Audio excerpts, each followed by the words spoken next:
जय श्री राम। प्रेमी भक्तों, हरि भक्तों को मेरा प्रणाम। प्रेमी भक्तों, ब्रह्मांड का सबसे शक्तिशाली मंत्र अर्थात सबसे शक्तिशाली मंत्र, ये मंत्र अगर आपने पढ़ लिया तो मान के कहता हूँ मैं कि आपके जीवन में वो बदलाव आ जाएंगे जो आपने सोचा नहीं होगा। आपके जीवन की हर कैसी कठिनाई होगी वो तुरंत ही खत्म हो जाएगी। और कभी काफ़ी लंबे समय से आप परेशान आ रहे किसी चीज़ को लेकर, अगर आप इस चीज़ को करके देख लेंगे, अगर मेरी माने तो एक बार जरूर करके देखें। अगर लाभ नहीं मिले तो ग्रंथ को आप फिर से पढ़ना ही मत, अगर आपको लाभ नहीं मिले तो, जो मैं आपको बताने वाला हूँ प्रेमियों। अब देखिए क्या चीज़ है, उसके पहले सर्वप्रथम मैं आपको उसके फायदे बता देता हूँ। क्योंकि क्या होता है कि काफ़ी भक्तगण ऐसा होता है कि फायदे जानने बगैर किसी चीज़ को पकड़ते नहीं है। उसके कि पहले आप लाभ क्या है, पहले लाभ बता दीजिए। देखिए इसके फायदे क्या है। पहले प्रथम फायदा इसका ये है प्रेमी भक्तों, अगर आप इसको व्रत रख के करते हैं तो इसका लाभ, जो इसका पॉजिटिव रिजल्ट होगा वो आपको 100 गुना मिलेगा।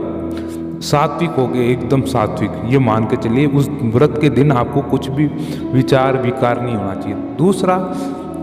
दूसरा ये है कि आपके इसका पाठ करने से आपके घर में धन धान्य और सुख संपदा ये आपकी बनी रहेगी, निरंतर बनी रहेगी। जब तक आप इसका पाठ करते रहेंगे ये निरंतर बनी रहेगी। धन धान्य सुख संपदा आपके घर से कहीं भी बाहर नहीं जाएंगे, यानी वहाँ के वहीं ठहरे रहेंगे आपके घर पे, ये मान के चले।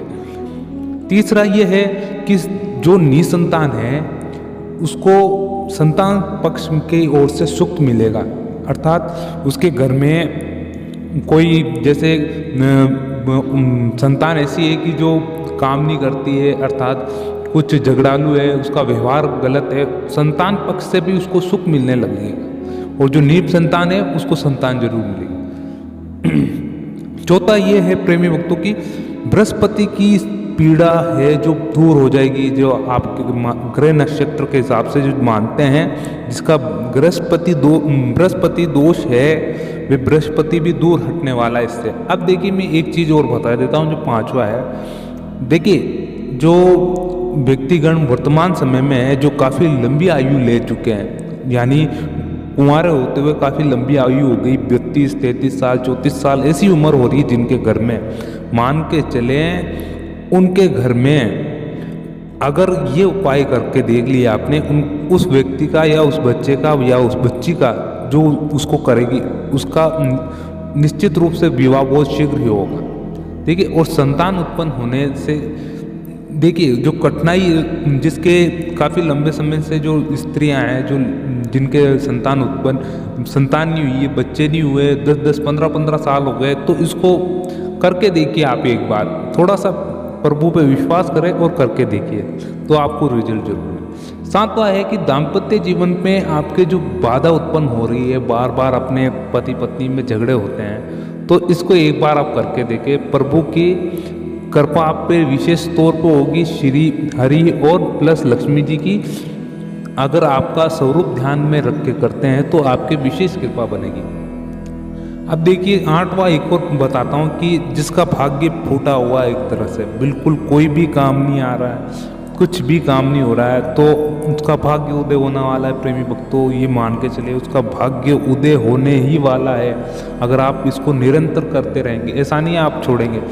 अब देखिए निरंतर, अब देखिए जब भी आप फास्ट करते तब होता है। अब देखिए एक और बता देता हूँ, फिर मैं आपसे अगली बात करता हूँ कि आपके जो आप व्यापार कर रहे हैं, बिजनेस कर रहे हैं, आपके मार्ग में जो बाधा उत्पन्न हो रही है बार बार किसी कारणवश से, कि आप कोई भी काम करने जा रहे हैं वो काम असफल हो रहा है, तो क्या होगा कि जो प्रगति में बाधा उत्पन्न हो रही है ना, उसको मिटा देगा ये मंत्र। कसम से मैं आपको बता के कह रहा हूँ कि जो वो बाधा उत्पन्न हो रही है उसको मिटा ही देगा, यानी उसका नाश कर देगा। आपके मार्ग में जो भी बाधा उत्पन्न हो रही है उसका खत्म कर देगा, और आपका जो प्रगति का मार्ग है आप सीधे चले जाएंगे उसके। अब देखिए प्रेमी भक्तों, ये तो है उस मंत्र के जो स्रोत के मैं बताऊंगा उसके ये फायदे। अब इसमें तो कुछ नियम दे रखे, अगर आप करना चाहें तो सबसे उत्तम है, क्योंकि नियम से जो किया हुआ कार्य होता है उसका जो फल होता है प्रेमी भक्तों 100 गुना ज़्यादा मिलता है। मेरा मानना ऐसा है। अगर वो नियम और विधि विधान से किया जाता है। बाकी जो मंत्र होते हैं प्रेमी भक्तों, उनको सिद्ध करने के लिए वो बैठे बिठाए ऐसे सिद्ध नहीं होते। मंत्र तो है काफ़ी सारे, मगर उनको सिद्ध करने के लिए कुछ विधियाँ भी होती है, कुछ विधान रहते हैं जिसके माध्यम से ही वे सिद्ध होते हैं। अब देखिए, इसका प्रथम नियम मैं आपको बता देता हूँ कि इसका जो पाठ करने की पूर्व आपको पवित्र होना जरूरी है। पूर्व पवित्र हो जाए, जिस दिन भी पाठ करते हैं सुबह पवित्र हो जाए। और आप जब भी पाठ करें, दूसरा ये है कि जब भी पाठ करें व्रत रख कर ही करें तो आपको अच्छा रिजल्ट मिलेगा। तीसरा ये है कि व्रत का पारण सात्विक और उत्तम भोजन से ही करना चाहिए। प्रेमी भक्तों, केवल उत्तम भोजन ही होना चाहिए। जब आप व्रत खोलते उस दिन अच्छा भोजन करें, सात्विक भोजन करें, यानी आप शाकाहार भोजन ही करें, ऐसा कुछ गलत ना खाएं आप उस दिन, जिससे कि उत्तेजना बढ़े और आपको गुस्सा आए उस दिन। चौथा ये है कि पाठ करने के लिए आपको देखिए पीले वस्त्र का भी इसमें कुछ विधान दिया हुआ है। आप पीले ना हो तो पीले तो इसमें बहुत उत्तम बता रखे कि पीले आप देखिए, पीले में आप वस्त्र ऐसा नहीं पूरा आप पीला पहन लें। अगर आप जेंट्स है तो पीली टी शर्ट पहन सकते हैं, लेडीज़ है तो कोई पीली साड़ी हो या कुछ पीला आपके पास कुछ भी हो कपड़ा, आपके सर पर रखे और वैसे करने लग जाए। इसका सबसे सरल रास्ता ये है। पाठ करने से पूर्व आपको श्री हरि और विष्णु की विधि पूजा करने के बाद गुड़ का या फिर कोई पीली मिठाई हो, विशेष रूप से कोई पीली मिठाई, यानी मेरा सबसे मानना है कि गुड़ और चने सबसे अच्छा होता है श्री हरि को अर्पित करने के लिए। पाठ करते करते आपको बीच में बिल्कुल भी यानी किसी से बात नहीं करनी है, डिस्टर्बेंस नहीं होना चाहिए। पाठ कर रहे तो सिर्फ पाठ ही करना है। पाठ करने के लिए श्री विष्णु ये जो प्रभु है उनका स्तोत्र का पाठ करें और सपाठ जो पुस्तिका उनको आदरपूर्वक पाठ के ऊपर रखकर लाल कपड़े से ढकें आप। पाठ करने के बाद प्रभु को प्रणाम करना और आरती करें। उनको प्रसाद वितरण करते हैं, जो आप कुछ भी रख रहे प्रसाद में कुछ नहीं, आप 5 रुपये प्रसाद है जैसे गुड़ चने ही रख लिए, वो पूरे परिवार को बांटे और आप स्वयं भी ग्रहण करें। अब व्रत है तो ना करें। और कोई मनोकामना हो तो जैसे कोई काफ़ी लोग ऐसे होते हैं मनोकामना रहती है, वो मनोकामना उसको प्रकट कर दे कि इस कारण से मैं करना चाहता हूँ। जो भी कार्य आपका हो तो वो कहें उनको, प्रभु को फिर करें। अब प्रेमी भक्तों, बात मैं कर रहा हूँ श्री हरि के दिए हुए विशेष रूप से फलदायी विष्णु सहस्त्र नाम की। देखिए विष्णु सहस्त्र नाम है।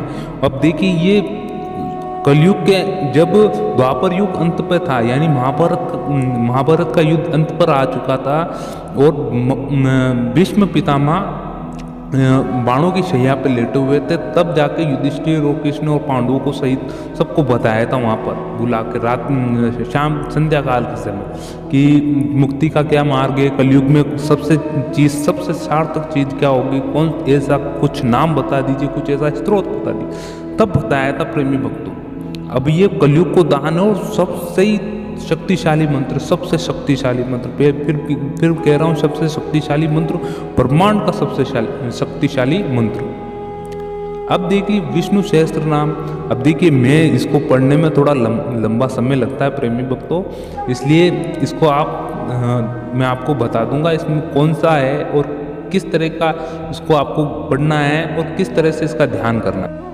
कि प्रेमी भक्तों, आपको इसका किस तरह से ध्यान करना है ये भी आपको ध्यान रखना है। जब भी आप पाठ करें तो उत्तम पवित्र होकर जरूर करें, फिर से कह रहा हूँ।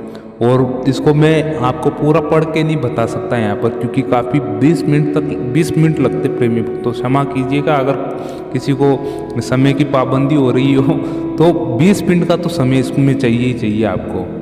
या फिर इसके 1000 नाम बोल लीजिए, यानी इसको सहस्त्र नाम बोला गया है, यानी 1000 नाम, श्री हरि के 1000 नाम। जो विष्णु भक्त है, श्री राम भक्त है, अवश्य करके देखे प्रेमी भक्तों, आपको बहुत ही अच्छा रिजल्ट मिलेगा, बहुत ही अच्छा रिजल्ट। एक बार मेरे मानने पे एक बार जरूर करके देखें। आपके घर में किसी भी तरह पीड़ा है, अगर कोई भी आपके घर में ऐसा कुछ दुख है, असंतोष चाह रहा है, तो आप एक बार इसको करके देखिए। प्रभु की कृपा से वो सब कुछ आपको मिलेगा जो आपके लिए सबसे उचित है। प्रेमी भक्तों, अगर ये आपको वीडियो अच्छा लगा हो तो आप ज़रूर कमेंट करके बताएं, अगर कमेंट जरूर करके बताएं और लाइक कीजिए इस वीडियो को, ताकि हमें और प्रोत्साहन मिले आपको ऐसी ही अच्छी जानकारी और जो भौतिक रूप से और सांसारिक रूप से सब उपलब्ध है। प्रेमी भक्तों मिलते हैं आपसे अगले वीडियो में अच्छी जानकारी के साथ। तब तक के लिए आपको बेहद बेहद शुभकामनाएं आपके उज्जवल भविष्य के लिए। जय श्री राम।